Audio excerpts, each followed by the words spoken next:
Students, कैसे हैं आप सब। आज हम कक्षा तीसरे की हिंदी पाठ्य पुस्तक का पाठ तीसरा राखी का मूल्य। बच्चों, राखी के बारे में पढ़ेंगे, लेकिन इसमें जो बात की गई है वो है चित्तौड़गढ़ में जो महाराणा सांगा की पत्नी है कर्मवती, उसके बारे में बात की गई है। कर्मवती, मेवाड़ में ऐसा रंगीन राखी का त्यौहार कभी नहीं आया होगा। भाइयों, क्षत्राणियों की राखी सस्ती नहीं होती। जिन्हें प्राण देने का शौक हो वह ही ये राखियां स्वीकार करें। कर्मवती क्या है, यहाँ पर सबको बोलती है। वो अपनी थालियों में क्या है, राखी रखकर आरती सजाकर लेके आती है पूरी, और वहाँ के लोगों को सबको बोलती है कि जो हमारी राखी वो इतनी सस्ती नहीं है। जिनको अपने प्राण सौंपने का शौक है, जैसे युद्ध में लड़ने जाते हैं, तो जो युद्ध में लड़ने जा सकते हैं वही हमारी राखियों को स्वीकार कर सकता है। एक क्षत्रिय माँ, मेवाड़ के क्षत्रियों को यह बात दोबारा नहीं समझानी होगी। हम लोग सदियों से हंसते हंसते प्राण देते आए हैं। बहनों की राखियों के धागे ही तो हमें शक्ति देते हैं। वहीं पर एक आदमी खड़ा होता है जो कि वहाँ का सैनिक है, क्षत्रिय है। वो कहता है कि माँ, आपको ये बात दोबारा नहीं दोहरानी पड़ेगी।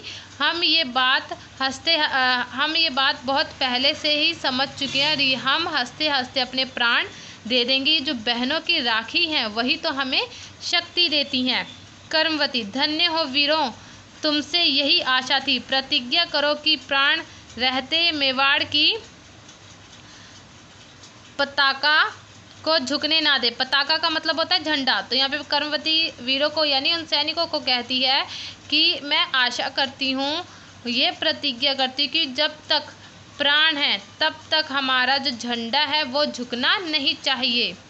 सब एक साथ, यही होगा माँ, यही होगा। कर्मवती, मेवाड़ के सपूतों, मेवाड़ के अभिमान तुम्ही हो। जाओ, रणभूमि तुम्हारी प्रतीक्षा कर रही है।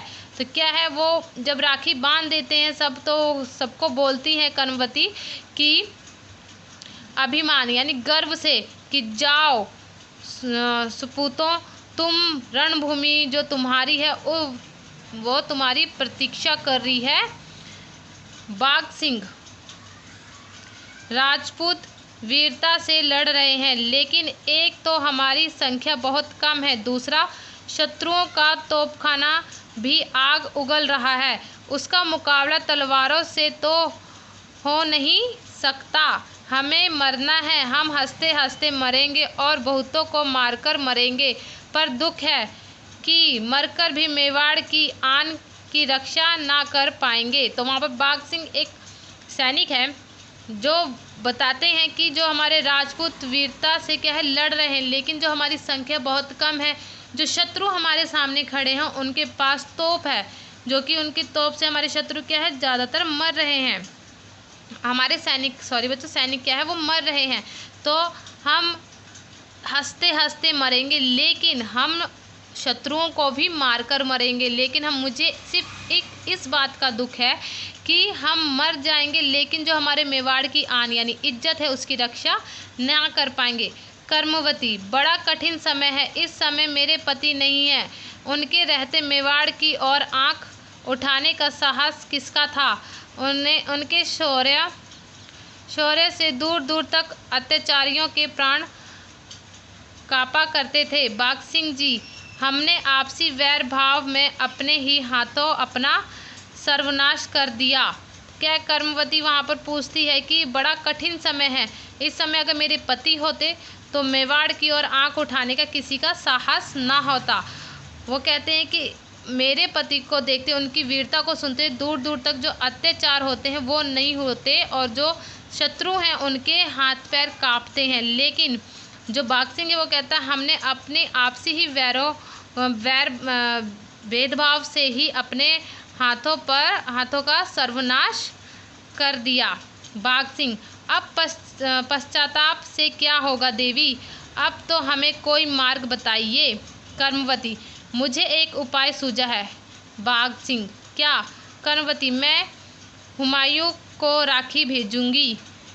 ज्वारबाई, हुमायूं को एक मुसलमान को भाई बनाओगी?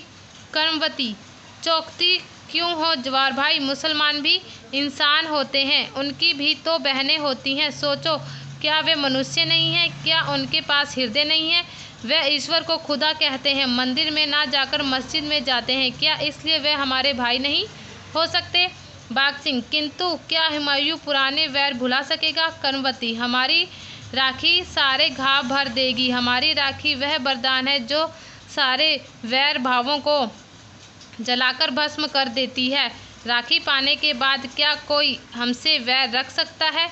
बाघ सिंह, आपकी क्या सलाह है?